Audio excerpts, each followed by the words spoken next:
ஊழல்வாதிகளுக்கு பஞ்சமே கிடையாது தமிழ்நாட்டில் இருக்கிறது எல்லாருக்கும் தெரிஞ்ச விஷயந்தான்.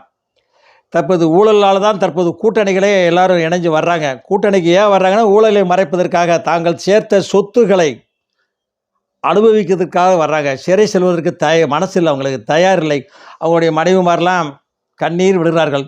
ஏன்னா அவங்களையும் சேர்த்துல கேஸ் கொடுக்கணும். அப்படித்தான் நம்ம கொடுக்குறாங்க. உளவு அமலாக்கத்துறை என்ன பண்ணுதுன்னா, ஒருத்தரை பிடிச்சா போதாது, பொண்டாட்டி பிள்ளைகளையும் சேர்த்து பிடிக்கிறாங்க.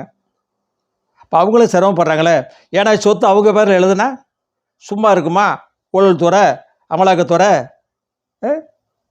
ஒரு இடத்த ஆட்டையை போட்டு சொத்தை பிடிங்கிறாங்க அரசியல்வாதிங்க. அவங்க பொண்டாட்டி பேருக்கு எழுதுகிறாங்க. கடனை வாங்கி மாடி வீடு கட்டக்கூடாது, உடனடியாக மனைவி பேரில் எழுதக்கூடாது. இதெல்லாம் படிச்சிருக்காங்க இல்லைங்க. இப்போ அப்படி தான் நடந்துக்கிட்டு இருக்குது தமிழ்நாட்டில்.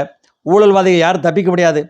ஏதோ ஒரு அரசியலில் சேர்ந்துருங்க, தற்காத்து கொள்ளலாம். பாஜகவில் சேர்ந்துருங்க, பிரச்சனையே இல்லை, ஒட்டு மொத்தமாக தப்பிச்சுக்கலாம். இருக்கிற ஊழல்வாதிகள் அனைவரும் பாஜக இணைந்து விட்டால் பாஜக ஆட்சியில் அனைவரும் தப்பித்து கொள்ளலாம் என்பது மக்கள் விருப்பம். நன்றி. அடுத்த வீடியோவில் வரேன். பட்டுமா? ராமச்சந்திரன்.